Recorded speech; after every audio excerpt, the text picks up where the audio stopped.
मित्रांनो, या व्हिडिओचे आपण आधी 3 पार्ट बनवलेले आहेत आणि ते तिन्हीच्या तिन्ही पार्ट आपण आपल्या चॅनलवरती अपलोड केलेले आहेत. आधी तुम्ही ते 3 पार्ट सिरियलने पाहून घ्या. त्याच्यानंतरच तुम्हाला हा 4था पार्ट पाहायचा आहे. तेव्हाच तुम्हाला पूर्ण फॉर्म व्यवस्थित कसा भरायचा हे समजेल. तर तिन्ही पार्ट व्यवस्थित पाहून घ्या. त्या तिन्ही व्हिडिओच्या लिंक मी या व्हिडिओच्या डिस्क्रिप्शनमध्ये देतो. तिथून तुम्ही डायरेक्ट लिंकवरती क्लिक करून सुद्धा पाहू शकता. आता आपण चालू करूया 4था पार्ट. मित्रांनो, आता आपली पास्ट क्वालिफिकेशन डिटेल्स इथं आपण आलो होतो. तर तिथं आपल्याला पुढे यायचं आहे. तर हॉस्टेल डिटेल्स विचारलेले आहेत. तर हॉस्टेल डिटेलमध्ये आपल्याला 2 ऑप्शन आहेत. 2 ऑप्शन कोणते कोणते आहेत? तर हॉस्टेलर आणि डे स्कॉलर. म्हणजे काय, तुम्ही हॉस्टेलला राहायला होता की तुम्ही शाळेला येऊन जाऊन करत होता कॉलेजला. घरून येऊन जाऊन करत असाल किंवा तुम्ही रूमवरती राहत असाल तर तुम्ही इथं डे स्कॉलर सिलेक्ट करायचं आहे.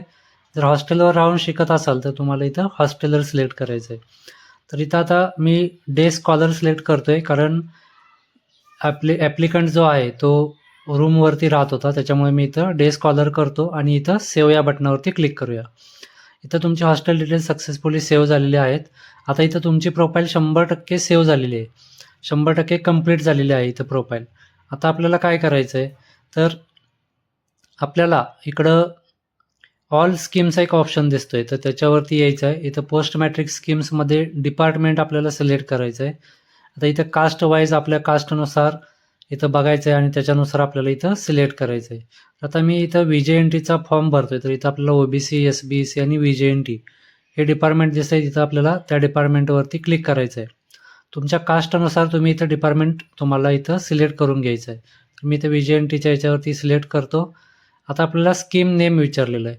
तर आता इथं प्रत्येक कास्टनुसार आपल्याला 2-2 स्कीम इथं दिसत आहेत.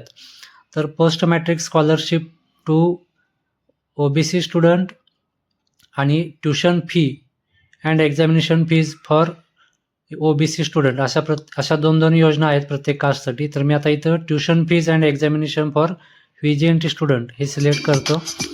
ते सिलेक्ट करून खाली आपल्याला सर्च या बटनावरती क्लिक करायचं आहे. आता इथं सर्च या बटनावरती आपण केल्यानंतर पुन्हा एकदा व्यवस्थित आपले कास्टनुसार व्यवस्थित चेक करून घ्या आणि सर्च या बटनावरती क्लिक करा.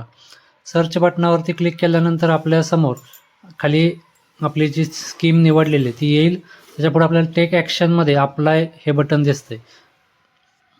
या अप्लाय बटनावरती आपल्याला क्लिक करायचं आहे. क्लिक केल्यानंतर आता इथं आपल्याला आपली जी काही डॉक्युमेंट आहेत आपली ते आपल्याला इथं सिलेक्ट करायचं आहे. इथं पहिला ऑप्शन आहे आपल्याला इज द रिन्युअल ॲप्लिकेशन, तिथं नो करायचं आहे. आपलं एक डिक्लेरेशनचा फॉर्म आहे, तो डिक्लेरेशनचा फॉर्म आपण पेनाने भरून वडिलांना भरायला लावायचं आहे आणि तो फॉर्म भरून तिथं आपल्याला इथं सिलेक्ट करायचं आहे. आपलं शाळा सोडल्याचं सर्टिफिकेट, रेशन कार्ड हे डॉक्युमेंट अपलोड करून घ्या. हे डॉक्युमेंट अपलोड केल्यानंतर खाली नॉन क्रिमिलेअरसुद्धा आपल्याला इथं अपलोड करायचं आहे. तर नॉन क्रिमिलेअरसुद्धा तुम्ही या ठिकाणी अपलोड करून घ्या. हे जे वरचे 1-2 ऑप्शन आहेत CAP, अलॉटमेंट लेटर वगैरे, हे जरी तुम्ही नाही भरलं किंवा नाही अपलोड केलं तरी इथं चालून जाईल.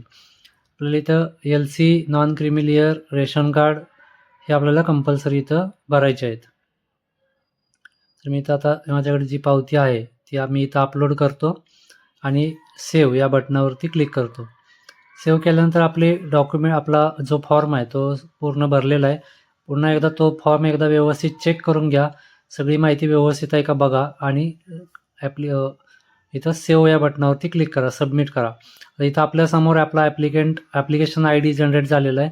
तो ॲप्लिकेशन ID कॉपी करून घ्या आणि खाली ओके या बटनावरती क्लिक करा. ओके बटनावरती क्लिक केल्यानंतर आता आपल्याला पुन्हा यायचं आहे आपल्या माय अप्लाइड स्कीम्स ह्याच्यामध्ये यायचं आहे. इथं आल्यानंतर खाली यायचं आहे. इथं आपल्याला अंडर सर्टिनिटी ॲप्लिकेशनमध्ये आपला जो ॲप्लिकेशन आपण केलं ते दिसेल. इथं व्ह्यू फॉर्म या बटनावरती क्लिक केल्यानंतर आपल्यासमोर पूर्ण फॉर्म ओपन होईल. खाली यायचं आहे. खाली आल्यानंतर इथं प्रिंटचा ऑप्शन आहे, त्या प्रिंटच्या ऑप्शनवरती आपल्याला क्लिक करायचं आहे. क्लिक केल्यानंतर आपल्याला समोर ती प्रिंट ओपन होईल. इथं आपल्याला तुम्हाला काय बेनिफिट मिळणार आहे, ट्युशन फी आणि एक्झाम फी किती मिळणार आहे किती बेनिफिट मिळेल ते इथं तुम्हाला दाखवलेलं आहे. तर इथं बघून घ्या आणि प्रिंट या बटनावरती क्लिक करा.